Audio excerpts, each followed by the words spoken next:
Game எப்படி இருக்கீங்க? நல்லா இருக்கேன் சார். பிஸ்னஸ் அரட்டை 2.0 வந்து ரொம்ப நல்லா நிறைய பேர் ஃபோன் பண்ணி பாராட்டினாங்க. கொஞ்சம் நல்லா இருக்குது, இந்த மாதிரி நீங்கள் வந்து ஒரு ஃபார்மாட் இல்லாமல் ஒரு கேஷுவலாக பேசுகிறது வந்து ரொம்ப இன்ட்ரெஸ்டிங்காக இருக்குன்னு சொல்லிட்டு அப்புறம் கமெண்ட்ஸ் நிறைய கமெண்ட்ஸ் போட்டுட்ருக்காங்க. வேறு வியூஸ் வேறு ஜாஸ்தியாக இருக்குது. ஆமாம், அப்போ ஏதோ ஒரு அந்த சேஞ்சை மக்கள் கொஞ்சம் கவனிக்கிறாங்க. ஆமாம். இந்த வாரம் என்ன டாபிக் பேசலாம்னு யோசிச்சுட்டு இருக்கும்போது எனக்கு வந்து ரொம்ப நாள் ஒரு இன்ஸ்பிரேஷன் இருக்கும் இல்லையா. அதாவது நம்ம நிறைய பார்த்துருக்கோம். இப்போ ஒரு பெரிய செலிப்ரிட்டி இறந்தால் ஃபுல் சோஷியல் மீடியாலாம் அதை பற்றியே பேசிகிட்டு இருப்பாங்க. இல்லைனா வந்து பெரிய பொலிட்டிக்கல் லீடர், ஒரு பெரிய பிரைம் மினிஸ்டராக இருந்தவங்க இல்லை சீஃப் மினிஸ்டராக இருந்தவங்கன்னா அதை பற்றி பேசிகிட்டு இருப்பாங்க. நான் ரீசெண்டாக வந்து ரத்தன் டாட்டா வந்து இப்போ ரீசெண்டாக இறக்கும்போது வந்து பிஸ்னஸ் பீப்புள் கம்யூனிட்டி மட்டும் கிடையாது, பிஸ்னஸ் கம்யூனிட்டி மட்டும் கிடையாது, அதை தவிர்த்து நிறைய பேர் வந்து அவரை பற்றி எழுதியிருந்தாங்க. அதாவது சாதாரண பள்ளி மாணவர்களுக்கு கூட டாட்டா அப்படின்னா ரத்தன் டாட்டாங்கிற மாதிரி ஒரு மைண்ட் செட் உருவாயிருக்கு. ஸோ இந்த டாட்டாவும் டாட்டா குரூப் பற்றியும் அது எப்படி வந்து இத்தனை வருஷமாக வந்து இப்போ கவர்னன்ஸ் பண்ணுறாங்க அதை பற்றி பேசலாம். அவருக்கு ட்ரிபியூட் மாதிரியே நம்ம இன்னைக்கு இந்த எபிசோட் ஃபுல்லாக கூட அவரை பற்றி பேசலாம்.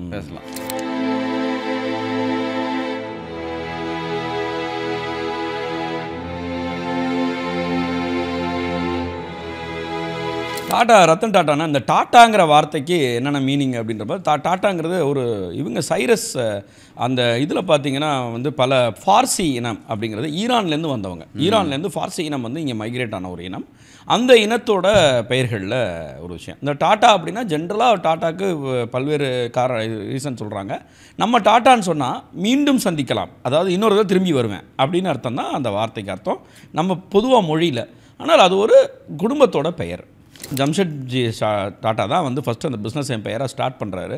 அந்த ஊருக்கே டாட்டா நகர்னு பேர், அப்புறம் ஜம்ஷெட்பூர்னு மாறிச்சு. அந்த மாதிரி ஒரு பெரிய ஊரை உருவாக்கி அந்த அப்போ பிஸ்னஸ் ஆரம்பிக்கிறாங்க. அதுக்கப்புறம் அது அவருடைய அடுத்த தலைமுறை கடத்துறாரு. ஜேஆர்டி டாட்டா, ஜஹாங்கீர் ரத்தன் டாட்டா. அடுத்தது வந்து பார்த்திங்கன்னா அவருக்கு குழந்தைகள் இல்லை. அப்போ அதனால் நான் சில தத்து எடுக்கிறாரு. அவருக்கு தத்தா வர்றது வந்து அடுத்த பையன் நாவல் டாட்டான்னு. அவருக்கு தத்துக்கு வந்தவர் தான் இவர் வந்து ரத்தன் டாட்டா. ரத்தன்லால் அவருக்கும் தாத்தா, அதாவது ரத்தனோட பேரன் தான் ரத்தன், அப்படி தான் சொல்லணும். இவர் ஒரு பையனை, அந்த பையனோட லைஃப்பை பார்த்தீங்கன்னா ரொம்ப ட்ராஜடி. ஏன்னா 10 வயசில் அப்பா அம்மா பிரிஞ்சிடுறாங்க. அப்பா வேற ஒரு பொண்ணை கல்யாணம் பண்ணிக்கிறாரு. அதனால் பாட்டி வீட்டில் போய் வளர்றாரு. பாட்டியோட வேல்யூஸ் தான் இவரை வந்து பயங்கரமாக மோல்டு பண்ணுது. ஃபாரினில் போய் படிக்கிறாரு. படிச்சுட்டு மறுபடியும் வந்து வெளியில் வராரு. வந்தால் இப்போ அந்த பிஸ்னஸை யாராவது பார்த்துக்கணும் போது ஒரு இண்டஸ்ட்ரி அந்த பையன் கையில் கொடுத்து பார்ப்போம் அப்படின்னு சொல்லிட்டு ஏதோ இவர் கையிலேயே கொடுக்க போகிறாங்கன்னு பார்த்தா வந்து போய் வேலைக்கு போடான்ட்டாங்க. அங்கே போய் வந்து நார்மலாக ஊழியர்களாக வேலையை பார்க்குறாரு. அதுவே ஒரு பெரிய சேஞ்சு. அப்புறம் டைரக்டோரியல் சேஞ்சஸ் வருது. அந்த சேஞ்சஸில் இவர் அக்செப்ட் பண்ணிக்கிறாங்க. அப்போ இவரை வந்து ஒரு குழுமத்தோட தலைவராக 1991 ஆகிறார். ஃபஸ்ட்டு 91 தான் ஆகிறாரு. எத்தனை வருஷம் கழிச்சு பாருங்க, கிட்டத்தட்ட அரௌண்ட் 50+ இயர்ஸில் தான் ஆகிறார். ஆனால் அதுக்கப்புறம் அவர் வந்து உருவாக்கினது எல்லாமே வந்து மிகப்பெரிய ஒரு விஷனரியான ஒரு பர்சன். எப்படி வேலை பார்ப்பார் அப்படிங்கிறதுக்கான ஒரு விஷயம் தான். யூஎஸில் போய் படிக்கிறாரு. படிச்சுட்டு வராரு, வேலை பார்க்க ஆரம்பிக்கிறார். நான் இதில் அவருடைய வளர்ச்சி நிறுவனங்களாகவும் நம்பர்களாகவும் பார்க்குறத விட அவர் எப்படி ஒரு விஷன் உள்ள ஒரு லீடராக இருந்தார் அப்படிங்கிறது அந்த கம்பெனியோட வேல்யூஸ் மூலமாகவே என்னால் பார்க்க முடியுது. இன்டெகிரிட்டிங்கிறது தான் அந்த கம்பெனியோட ஃபஸ்ட்டு வேல்யூவாக இருக்குது. The Tata is run by not by the people. Tata is run by the governance book. Okay, correct. Core governance book அப்படி சொல்லுவாங்க. எப்படி வந்து இந்தியா வந்து ஒரு கான்ஸ்டிடியூஷன் தான் வந்து முடிவு பண்ணணுமோ அதுதான் கான்ஸ்டிடியூஷன் தான் இருக்கிறதுல ஹையஸ்ட் பவர். பிரைம் மினிஸ்டரோ பிரசிடென்ட் விட constitution is the highest power. அந்த மாதிரி வந்து டாட்டாக்கு வந்து ஹையஸ்ட் பவர் வந்து கவர்னன்ஸ் புக் தான். நீங்கள் அவங்க வெப்சைட் போனோடனே பார்க்கலாம். நீங்கள் டாட்டா கவர்னன்ஸ் புக்கில் பார்த்தீங்கன்னா கிட்டத்தட்ட 10-20 பாலிசிஸ் வச்சுருக்காங்க. எப்படி வந்து டெசிஷன் எடுக்கணும், ரெனுமினேஷன் பாலிசி என்ன, விசில் ப்ளோவர் பாலிசி. அதாவது விசில் ப்ளோவர்னா எப்பவுமே வெளியே தான் வருவாங்க. இந்த டாடா குரூப்புக்கு மட்டும் விசில் ப்ளோவர் பாலிசி உள்ளேருந்தே இருக்குது. ஓகே, அதுக்கப்புறம் ரெனுமினேஷன் பாலிசி, இன்டர்னல் ட்ரேடிங் பாலிசி. இப்போ நிறைய பேர் என்ன பண்ணுவோன்னா ஒரு கம்பெனியில் இந்த மாதிரி இது வந்து லிஸ்டட் கம்பெனி இல்லையா, லிஸ்டட் கம்பெனி ஒரு கம்பெனிக்கு ஏதாவது ஆமாம் இன்டர்னல் ட்ரேடிங். அதாவது இந்த கம்பெனிலேருந்து டாடா குரூப்பில் வேறு எந்த கம்பெனி போகிறாலும் ப்ராப்ளம் வரும். அதுக்கப்புறம் இன்டர்னல் ட்ரேடிங் பண்ணக்கூடாது, அவங்களே ஷேர் வாங்கி வைக்கக்கூடாது, அந்த மாதிரி விஷயங்கள் இருக்குது. POSH policy, safety policy, governance policy, board of directors எப்படி டெசிஷன் எடுக்கணும் எல்லாமே வந்து ரூல் புக் போட்டு வச்சுருக்காங்க. கிட்டத்தட்ட 10-15 important policies. So the Tata is run by governance book, not by. நான் அது கூட சொல்கிறேன், அந்த கம்பெனியை பொறுத்த வரைக்கும் சிஸ்டம் தான் பாஸ். எக்ஸாக்ட்லி. ஸோ அது ஒரு பியூட்டிஃபுல்லான விஷயம். அப்போ தான் யோசிக்கிறேன், ஒரு சிஸ்டம் வந்து பாஸ் ஆக்கினீங்கன்னா நீங்கள் வந்து நீங்கள் இருக்கிறீங்களோ இல்லையோ கம்பெனி ரன் ஆகிட்டே இருக்கும். ஆனால் அந்த சிஸ்டம் பாஸ் ஆனோட நல்ல பீப்புளை செலக்ட் பண்ணோம்ல, அதனால தான் அந்த இன்டெகிரிட்டி சொன்னீங்க நீங்கள். ஒருத்தர் வந்து வேலைக்கு எடுக்கும்போது அந்த கோர் வேல்யூஸ் இன்டெகிரிட்டி இருக்கிற ஆட்கள் எடுக்கிறது ரொம்ப இம்பார்ட்டன்ட்டு நான் நினைக்கிறேன். அதுக்கு வந்து பெஸ்ட் எக்ஸாம்பிள் வந்து டாடா குரூப்பாக நம்ம சொல்லலாம் நினைக்கிறேன். இந்த டாடா குரூப் ஆரம்பித்து 91 வரைக்கும் ரொம்ப சூப்பராக நடத்திட்டு வந்திருந்தாலும் அதுக்கப்புறம் அதோடைய எக்ஸ்பான்ஷனுக்காக போகும்போது இந்த ரத்தன் டாட்டாவோட விஷயங்கள் வந்து ரொம்ப நம்ம எடுத்துக்க வேண்டிய விஷயமா இருக்குது. என்னென்னா இந்த நான் சொன்னேன் இல்லையா வேல்யூஸ்ன்றது என்ன வேல்யூஸாக பார்க்குறேன், கோர் வேல்யூஸ் ஆஃப் டாட்டா என்ன அப்படின்னா நீங்கள் வந்து அது இருப்புன்னு ஞாபகம் வச்சுக்கலாம். IREPU அப்படின்னு ஞாபகம் வச்சுக்கலாம். I அப்படின்னா இன்டெகிரிட்டி, அது நார்மலாக தெரிஞ்ச விஷயம், நம்பகத்தன்மையோட ஒற்றுமையான நம்பகத்தன்மை. அடுத்து வந்து ரெஸ்பான்சிபிலிட்டி, எது எடுத்தாலும் பொறுப்புடன் செயல்படுவது. அடுத்து வந்து எக்ஸலன்ஸ், எதை செய்தாலும் திறம்பட செய்வது, மேன்மையாக செய்வது, அதுதான் எக்ஸலன்ஸுங்கிறது. அடுத்து வந்து பயனியர், நீங்கள் அதாவது ஃபஸ்ட்டு நீங்கள் வந்து முன்னிலையிலையும் இருக்கணும் முதல்லையும் இருக்கணும் அப்படிங்கிறது. அதாவது முதல்ல இருக்குன்னா எது செஞ்சாலும் அதில் ஃபஸ்ட்டில் வந்துடணும், எதையுமே ஃபஸ்ட்டாக செய்யணும், நான் தான் இதை முதல்ல செஞ்சேன் அப்படின்னு இருக்கணும். பயனியரிங் அதுதான் P. அதுக்கப்புறம் யூனிட்டி, எங்கே இருந்தாலும் ஒற்றுமையாக இருப்பது. நல்லா யோசிச்சு பார்த்தீங்க, இதில் பணம் சம்பாதிக்கிறதே இல்லை வேல்யூஸில். பணத்தை முறையாக கையாளுறது, பணத்தை சம்பாதிக்கிறது, எக்ஸ்பேண்ட் பண்ணுறது, கம்பெனியை பெருசாக்குறது, அதெல்லாம் எதுவுமே இல்லை. இதுதான் அவங்களுடைய கோர் வேல்யூஸாக இருக்குது. இது எல்லாமே நான் என்ன பார்த்தேன் அப்படின்னா ரத்தன் அப்படின்னாலே ரத்தினம் தான். ரத்தினம், அந்த ரத்தினம் போல் இருந்த ரத்தன் டாட்டாட்ட அந்த எல்லா குணங்களும் இருக்கிறத நான் பார்த்தேன். இன்டெகிரிட்டிலேருந்து ஒரு விஷயம் எடுத்துக்கோமே, அவர் ஒரு பொண்ணை லவ் பண்ணுறாரு, செகண்ட் வேர்ல்டு வார், அந்த பொண்ணால் இங்கே வர முடியல, குடும்பத்தில் சொல்லி பர்மிஷன்லாம் வாங்குறாரு, நான் உன்னையே கண்டிப்பாக வந்து என் லைஃப்பில் கல்யாணம் பண்ணிக்குவேன் அப்படின்னு சொல்லிட்டு வந்துடுறாரு. நம்பகத்தன்மையை அந்த பொண்ணை உருவாக்கிறாரு, இங்கே வந்துடுறாரு, நிறைய குழப்பங்கள், அந்த பொண்ணு வர முடியல, கல்யாணம் பண்ண முடியல. அதுக்கப்புறம் நிறைய கல்யாணத்துக்கான முயற்சிகள் குடும்பத்தார் தான் எடுத்திருக்காங்க, இவர் எடுக்கவே இல்லை. இவர் வந்து எஸ் அந்த பொண்ணை நம்ம கல்யாணம் பண்ணிக்கிறோம், அந்த பொண்ணுக்கு வாக்கு கொடுத்தோம்ல, நம்ம செய்யலை, விட்டுறலாம் அப்படின்னு இருந்திருக்காரு. அதுதான் ஒரு இன்டெகிரிட்டி. த டாட்டாஸ் அப்படின்னு சொல்லிட்டு கிறிஷ் குபேர்னு ஒரு புக் எழுதியிருக்காரு. நிறைய விஷயங்கள் ரொம்ப நல்லா இருக்குது அந்த புக்கில். ஒன்று வந்து கிட்டத்தட்ட வந்து அவங்களுக்கு வந்து நம்மளுக்கு தெரிஞ்ச பிராண்ட்ஸு, நம்ம வந்து அன்றாட வாழ்க்கையில் இந்த பிராண்ட் பேர் சொன்ன தெரிஞ்சோன்னா ஒரு 50 பிராண்ட்ஸ் இருக்கும். அது வந்து ஸ்டார்பக்ஸ்லேருந்து, டாட்டா கார்ஸ்லேருந்து, தாஜ் ஹோட்டலில். ஸோ பிராண்டு தெரிஞ்ச பிராண்டு ஒரு 50 பிராண்ட் இருந்தாலும் தெரியாத பிராண்ட்ஸ், பெரிய பெரிய பிராண்ட்ஸ், நீஷ் பிராண்டும் அவங்க வச்சுருக்காங்க.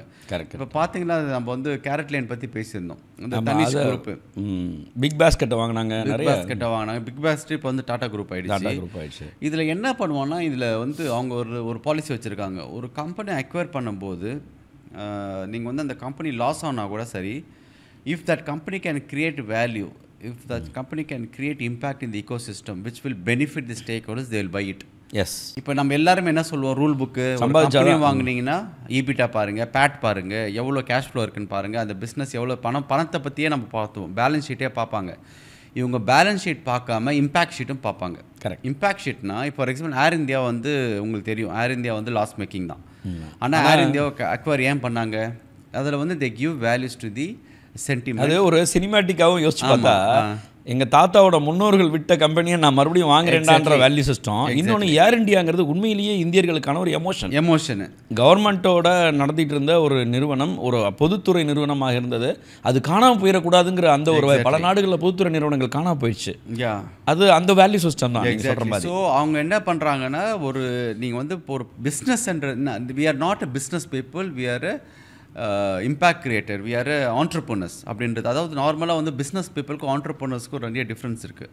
Business people focus on trading and making money. Okay, entrepreneurs create impact.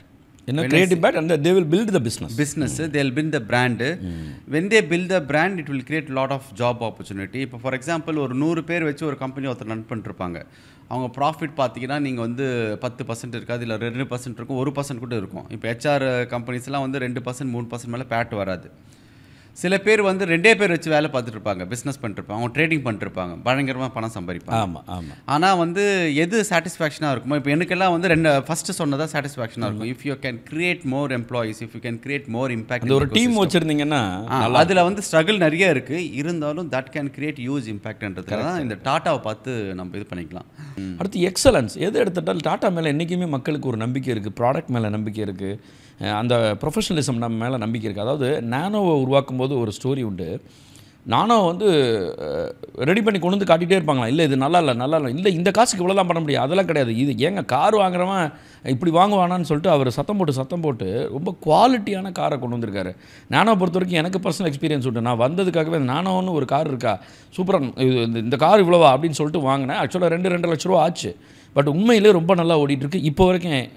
We have that car. அதாவது மிடில் கிளாஸ் பீப்புளுக்கு ஒரு ஆஸ்பிரேஷன் இருக்கும் இல்லை, கார் வாங்கணும், அந்த ஆஸ்பிரேஷனை வந்து அது நிறைவேற்றினார். அது எந்த இடத்துல ஒரு பிஸ்னஸ் ஐடியா வருது பாருங்க, ஒருத்தருக்கு பிஸ்னஸாகவும் வருது, அந்த வேல்யூ சிஸ்டம் சொன்னாங்க. வேல்யூ சிஸ்டம், என் மக்கள் வந்து காரில் போகணும், 4 பேர் கொண்ட குடும்பம் பைக்கில் போயிட்டுருக்கு, என்னடா அது கஷ்டமாக இருக்குது அப்படின்னு சொல்லிட்டு டக்குன்னு வந்து அது இதுக்கு ஒரு ஏழை மக்களுக்கான ஒரு கார் உருவாக்க முடியுமான்னு போது அப்புறம் அதையும் அவர் ஒத்துக்கிறாரு.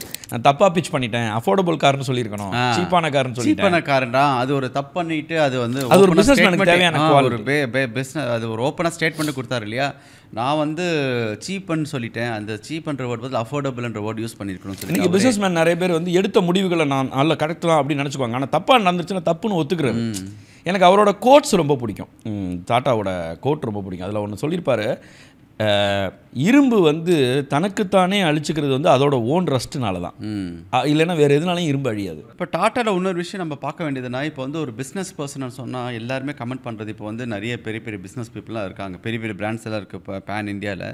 எல்லோரும் வந்து ஆமாம் இவங்க கட்டிங் கொடுத்து சம்பாரிச்சிருப்பாங்க, இல்லை வந்து இவங்க வந்து நேர்மையாக சம்பாரிச்சோமா ஒரு தாட் ப்ராசஸ் இருக்கும்ல. டாட்டா பொறுத்த வரைக்கும் அந்த தாட் ப்ராசஸே வராது. சீப்பான ப்ராடக்ட் அப்படின்னு வர வாய்ப்பு இருக்குது தவிர, ஆனால் வந்து இவங்க வந்து நல்ல கம்பெனி இல்லை அப்படின்னு சொல்லிட்டு வரவே வராது. இன்றைக்கி ஒரு பிஸ்னஸில் வந்து நான் ஒரு பெரிய எம்பையரை உருவாக்கணும், நல்லா டெவலப் ஆகணும்னு நினைக்கிறவங்க உண்மையாகவே ஒரு தடவை ரத்தன் டாட்டாவோட பிஸ்னஸ் ஜேர்னியை படித்தா ரொம்ப யூஸ்ஃபுல்லாக இருக்கும்னு நினைக்கிறேன். அது ஒரு பெரிய ஒரு விஷயம் உருவாக்கும், நிறைய எக்ஸ்பீரியன்ஸ் உருவாக்கும். ஏன்னா ஃபோர்டு வாசலில் போய் நின்னதாக இருக்கட்டும், மறுபடியும் அதே ஃபோர்டோட கம்பெனிஸை எந்த ஈகோ இல்லாமல் வாங்கினதாக இருக்கட்டும், இந்தியாவுக்கு அவ்வளோ ஹெல்ப் பண்ணதாக இருக்கட்டும், பத்மபூஷன் வாங்கினதாக இருக்கட்டும், ரொம்ப முக்கியம். அதனால் வந்து பிஸ்னஸில் பெருசாக நீங்கள் ஒரு பயனியர் ஆகணுன்னா ரத்தன் டாட்டா பற்றி படிங்க. ரத்தன் டாட்டா பற்றி படிக்கிறீங்களோ இல்லையோ, கண்டிப்பாக அவங்க ரத்தன் டாட்டா குரூப் வந்து எப்படி பிஸ்னஸை ரன் பண்ணுறாங்க, அந்த கோர் வேல்யூ சிஸ்டமே மறுபடியும் இது பண்ணிக்கலாம். அந்த ரெஸ்பான்சிபிலிட்டியாக இருக்கட்டும், அவங்க எக்ஸலன்ஸு, பயனியராக இருக்கிறது, யூனிட்டியாக இருக்கிறது, இதெல்லாத்தையுமே தெரிஞ்சுக்கிட்டாங்கன்னா ஒரு நிறுவனத்துக்கு எது தேவைங்கிறத நம்ம தெரிஞ்சுக்கலாம். இப்போ இந்த கமெண்ட் செக்ஷன் போகலாம் சார், நிறைய வந்து கமெண்ட்ஸ் கொடுத்துருக்காங்க இல்லையா, கமெண்ட் செக்ஷன் போகலாம். ஹேம் மோரிஸ் பகான்கிறவர் கேட்டிருக்காரு, ஹேம் சார் துபாய் விசிட் எப்படி இருந்துச்சு, ஷேர் பண்ணலாமே. துபாய்ன்றது எனக்கு செகண்ட் ஹோம் மாதிரி. துபாயில் ஒரு கம்பெனி வச்சுருக்கேன், தெரியும், பிராண்ட் அவத்தார், அங்கேயும் இருக்குது. அப்புறம் வந்து ரீசெண்டாக வந்து அனிருத் ஷோ உக்கும் வேர்ல்ட் டூர் பண்ணேன், அது வந்து செம ஹிட்டாச்சு கொக்கோலரினால. அதனால் துபாய் வந்து செகண்ட் ஹோம் மாதிரி தான். அதனால் துபாயில் வந்து ஜைடெக்ஸ், இது வந்து ஜைடெக்ஸ் வந்து ரொம்ப இன்ட்ரெஸ்டிங்கான ஒரு விஷயம்.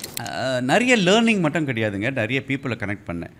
இப்போ நான் வந்து போகும்போது எப்படி எனக்கு என்ன ஒரு பெருமையான விஷயமா இருக்குன்னா, இப்போ வந்து ஜைடெக்ஸ் வந்து நிறைய மீடியா ஒரு பாஸ் வந்து அங்கே வந்து 30,000 40,000 அப்புறம் 2 லட்ச ரூபா வரைக்கும் இருக்குது பாஸு.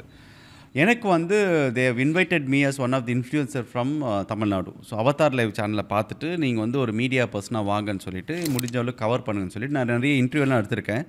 அதெல்லாம் நான் வீடியோலையும் போட்டிருக்கேன், அவதார் லைவ்லேயே இருக்குது. ஃபார் எக்ஸாம்பிள் ஸ்டீவ் நௌரின்னு சொல்லிட்டு அவர் தான் வந்து ஜென் ஏஐ ஒர்க்ஸோட கோஃபவுண்டர். அதாவது உலகத்தில் வந்து ஒரு 10 பேர் தான் இருக்காங்க ஏஐயோடைய அத்தாரிட்டின்னு சொல்லலாம். அதில் இவர் ஒருத்தர். இவர் வந்து பெரிய ஒரு ஏஐயில் வந்து நிறைய ஒர்க் பண்ணிகிட்ருக்காரு. ஸோ அந்த மாதிரி நிறைய பேர் பார்த்தேன் நான். அப்புறம் வந்து பிரெட் ஜான்சன் சொல்லிட்டு அவரை பற்றி ஒரு ஸ்டோரியே படமே இருக்குது. ஆக்சுவலாக வந்து என்னன்னா ஒரு சைபர் க்ரைம் பண்ணவர் ஜெயிலுக்கெல்லாம் போயிட்டு வெளியே வந்து இன்றைக்கி சைபர் க்ரைமில் வந்து கன்சல்டண்ட்டாக இருக்கார் எஃபிஐக்கு சொல்லிட்டு. அந்த மாதிரி நிறைய பேரை நான் மீட் பண்ணேன். என்ன லேர்னிங்னா, ஒரு ஒரு ஒரு ஒரு ஈவெண்ட் பண்ணிங்கன்னா நிறைய ஆஸ்பெக்ட் இருக்குது இல்லையா. ஸோ இதில் production aspect, creative aspect, people வந்து எப்படி என்ஜாய் பண்ணுறாங்க, ஒரே இடத்துல different kind of people, different personalities, different வேர்ல்ட்லேருந்து வந்தவங்க நான் பார்த்தேன். ஸோ அதனால் முடிஞ்ச வரைக்கும் ஜைடெக்ஸ் முடிஞ்சவளுக்கு வேர்ல்டு லார்ஜஸ்ட் ஸ்டார்ட் அப் ஃபெஸ்டிவல்னு சொல்கிறாங்க, உண்மை அதுதான். நீங்கள் வந்து நிறைய லேர்ன் பண்ணணும், டெக்னாலஜி என்ன இன்னோவேஷனில் வந்துருக்கு, ஏஏ எப்படி இருக்குதுன்னு பண்ணால் ஜைடெக்ஸ் வந்து அட்டன் பண்ணணும்னு நினைக்கிறேன். ஜைடெக்ஸோட ஃப்ரான்ச்சைசி வந்து அக்ராஸ் வேர்ல்டு இருக்குது, இந்தியாவில் கூட வரப்போகுது. ஸோ அதனால் ரொம்ப நல்லா இருந்தது. Thanks for asking this question. அடுத்த கொஸ்டின் இப்போ போட்டிருக்கார் ஒருத்தர் வந்து விவேக் ஜிதேந்திரா. என்ன போட்டிருக்குன்னா, ப்ளீஸ் அண்ணா we need more of your conversation. I'm requesting on behalf of all who in pursue passion start up and business community, not only informative, also pass to current important business strategies, books, facts, so much we gain. So by try up more of your conversation we need more people to guide அப்படின்னு எழுதியிருக்காரு. Super. எனக்கு ஒரு கேள்வி வந்திருக்கு. ஒரு தொழில் திறம்பட நடத்துவதற்கு தொழிலாளர்கள் மிக முக்கியம். அந்த தொழிலாளர்களை தக்க வைப்பது மிக கஷ்டமாக உள்ளது. திடீரென்று மாறிக்கொண்டே இருக்கிறார்கள். இதை சரி செய்வது எப்படி? ஷாகுல் ஹமீத் என்றவர் எழுதியிருக்காரு. உண்மையாகவே தொழிலாளர்களை தக்க வைக்கிறதுங்கிறது வந்து உண்மையில் கஷ்டமான விஷயந்தான். ஏன்னா இந்த காலகட்டத்தில் வேலை பார்ப்பதற்காக வருபவர்களுடைய மனநிலை வந்து ஒவ்வொரு டிகேடுக்கும் மாறிட்டு இருக்குன்றாங்க. இப்போ வந்து கிட்டத்தட்ட 4 டிகேட் ஆயிடுச்சு இந்த இந்தியா வந்து தொழில்துறையில் ரொம்ப ஸ்ட்ராங்காக ஆரம்பிச்சு. அந்த 4 டிகேட்டில் ஒவ்வொரு டிகேட்லையும் வேலை கிடச்சா போதும், அந்த வேலையை போய் நம்ம சரியாக பண்ணணுன்ற இருந்த தொழிலாளர்கள், அதுக்கப்புறம் வேலை தான் பார்க்குறப்பல அதுக்கு எனக்கு சரியான இதை வந்து கம்பெனி செய்யணுங்கிற தொழிலாளர்கள், அப்புறம் வந்து என் வேலை எனக்கு என்னென்னு தெரியும்னு நினச்ச தொழிலாளர்கள், இன்றைக்கி நான் வேலை வேறு செய்யணுமா அப்படிங்கிற தொழிலாளர்கள் அப்படிங்கிற மாதிரி சொல்கிறாங்க. அப்போ இந்த தொழிலாளர்களை தக்க வைக்கிறதுல என்ன இருக்குன்னா, என்ன நீங்கள் நிறைய சலுகைகளை கொடுக்குற மாதிரி இருக்குது. அந்த சலுகைகள் அவங்க உரிமைகளாக மாற்றிக்காதம திட்டமிடல் வேண்டியிருக்கு. இன்னொன்று, உங்களுடைய ஹியூமன் ரிசோர்ஸ் பாலிசி ரொம்ப க்ளீனாக இருக்கணும். அது யாருக்குமே டீவியேட் ஆகக்கூடாது.